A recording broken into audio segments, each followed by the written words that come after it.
So first of all, tell us, son, what does the word Pokemon mean? The word Pokemon means pocket monster. Right, so it's like a monster in your pocket, right? Right. And where was Pokemon made? Where does it come from? It comes from Japan. And explain to us what a Pokemon trainer is. It's somebody who catches and takes care of them and trains them for battle. Right, very good. So what is the English slogan in Pokemon? What is the saying? Gotta catch 'em all. Gotta catch 'em all! Gotta catch 'em all. Right. So first of all, monsters are kind of typically associated with demons, right? Right. Right. And remember the video we did about the Necronomicon energy and doing your own personal shadow work? Well, you'll discover that the demonic energies are actually lower aspects of yourself that you can actually manifest power over to use to your advantage, right? Right. Remember, fundamentalist Orthodox religion is spiritual kindergarten for those who are not ready for higher level metaphysics. But once you've graduated from spiritual kindergarten to certain higher levels, then demons are no longer something to be afraid of, because you discover that demons are actually aspects of your own shadow self. Right? Right. So having monsters in your pocket is significant of having your own demons at your own control, having power over your own lower negative energies. Right. Right. And this reminds me of King Solomon. It says in the Quran that Solomon had an army of jinn under his control, at his power, that he had dominion over them, right? Now, Solomon's not a historical person. Solomon means soul of man. This is your story, right? Right. So this means that Solomon mastered his own lower negative energies within himself. He caught them all. Right. And the Quran says the jinn are created from smokeless fire. Yeah.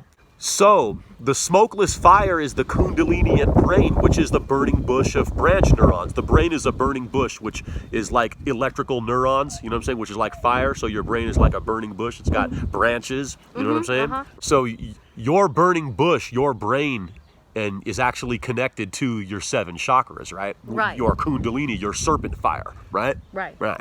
So the smokeless fire, the fire without smoke, is the kundalini in the mind. Yeah. Right. And there are actually 72 chakras which are considered unseen negative energies, but only negative in the sense that, you know, feminine meaning submissive energy, not negative in the sense that it's bad, you know what I'm saying?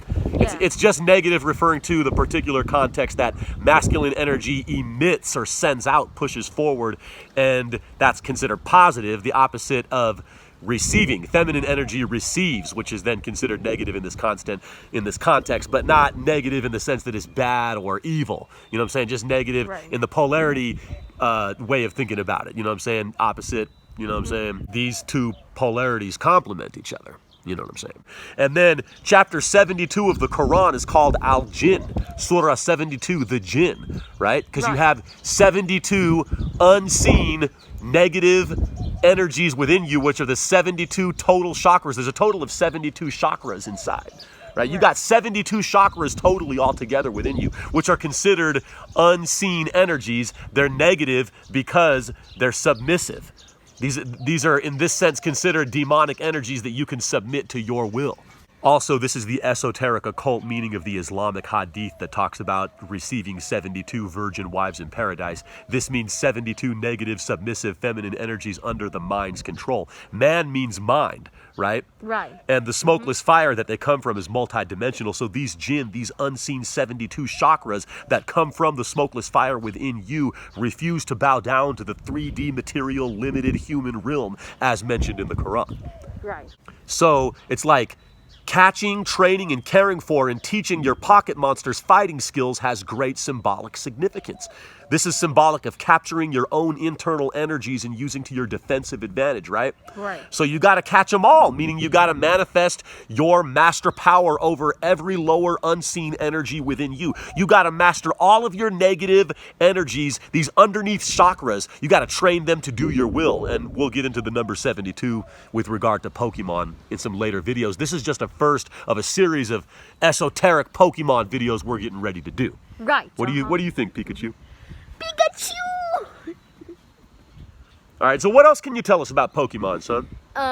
Well, the year was 1996. Okay, so Pokemon was founded in 1996, and what else? And also, the person who created Pokemon, and when he was a kid, when he caught bugs, and when he went to the company, he said, instead of bugs, Pokemon. His name was Satoshi Tajiri. Satoshi Tajiri, am I saying that right? Yes, Okay. it's Tajiri. Okay. And Satoshi is Satoshi. Good information. It was created by Nintendo, and the leader of Pokemon Nintendo was Satoshi Tajiri. Right. So I want to point out, too, that the Japanese people have a significant mythological history of demonology called yokai.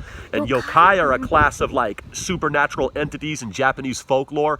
And there are apparently some Pokemon that are based on certain yokai figures. And we'll get into more of that later. Also, the name Nintendo is commonly assumed to mean leave luck to heaven, if I recall correctly. That's what Nintendo means. It means leave luck to heaven. Yeah. Right? Right. But the assumption lacks historical validation. It can also be translated as the Temple of the Hanafuda, right? And the Hanafuda cards can be interpreted to be like sort of a Japanese kind of tarot cards. So in a certain sense, it's like Japanese tarot. So Nintendo actually means leave luck to heaven, and your heaven is what you make it for yourself. Or Nintendo could mean the Temple of the Japanese tarot cards. Right. Right, so it's like kind of deep, you know. Kind of deep. Yeah. Yeah.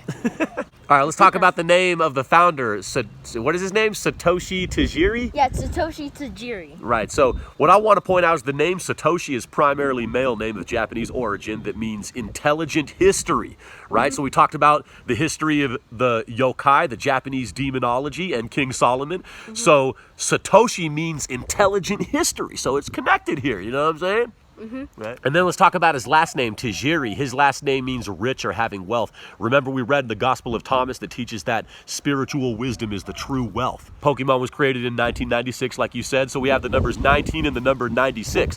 19 is a sacred code in the Quran, and in numerology, 96 completely controls the interaction between masculine and feminine energy. So Pokemon was founded in 1996. 96 in numerology actually means controlling the balance between masculine and feminine energy, which we talked about previously with the masculine energy, the mind, controlling the balance with the feminine energy, the hidden, unseen, negative, receiving feminine energies with the chakras within you. Yeah. Right? Right. So, you know, Pokemon, Pikachu, let's go. Pikachu! Gotta catch them all! Yeah! Pikachu!